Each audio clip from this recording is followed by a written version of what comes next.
और आइए अब सीधे रुख कर लेते हैं। इस वक्त प्रधानमंत्री नरेंद्र मोदी गुजरातियों के गुजराती लाभार्थियों से बात कर रहे हैं। साल की सबसे बड़ी विपत्ति सिर्फ भारत पर नहीं, पूरी दुनिया पर आई है, पूरी मानव जात पर आई है। आजीविका पर संकट आया, कोरोना लॉकडाउन के कारण काम धंधे बंद करने पड़े, लेकिन देश ने अपने नागरिकों को भूखा नहीं सोने दिया।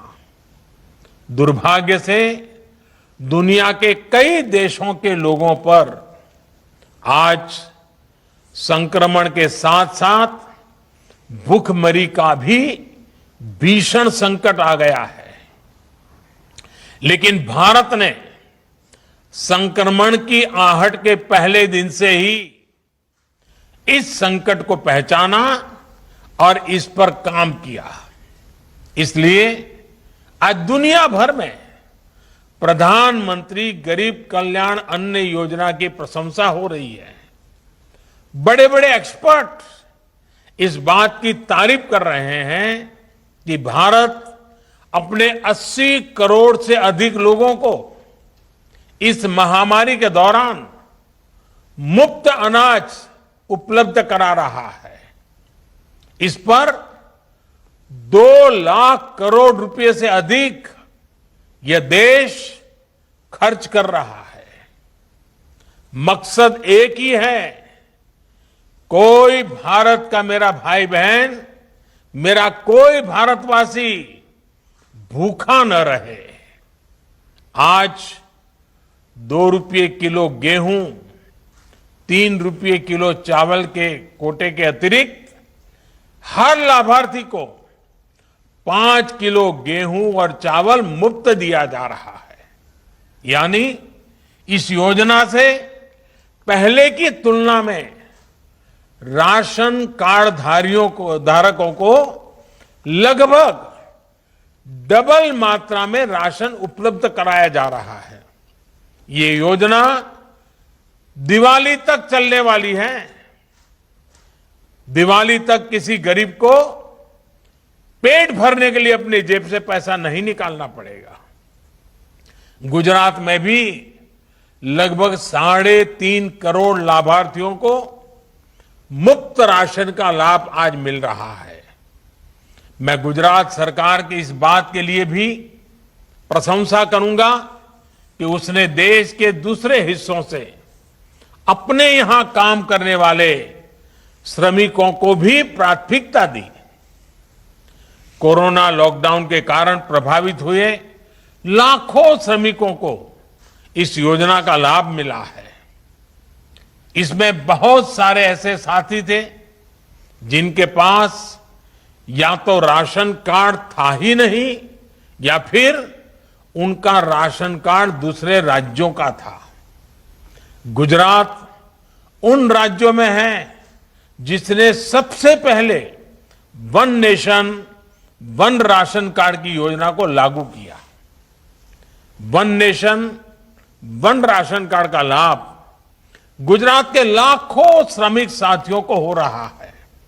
भाइयों और बहनों, एक दौर था जब देश में विकास की बात केवल बड़े शहरों तक ही सीमित होती थी।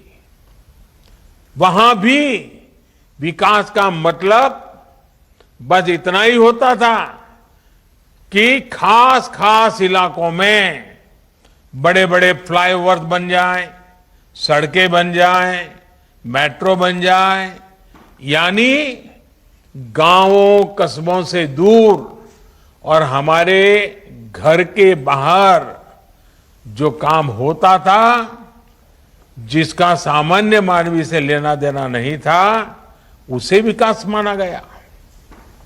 बीते वर्षों में देश ने इस सोच को बदला है।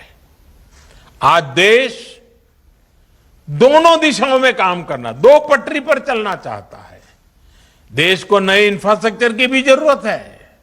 इंफ्रास्ट्रक्चर पर भी लाखों करोड़ों खर्च हो रहा है, उससे लोगों को रोजगार भी मिल रहा है, लेकिन साथ ही सामान्य मानवी के जीवन की गुणवत्ता सुधारने के लिए ईज ऑफ लिविंग के लिए नए मानदंड भी स्थापित कर रहे हैं। गरीब के सशक्तिकरण को आज सर्वोच्च प्राथमिकता दी जा रही है।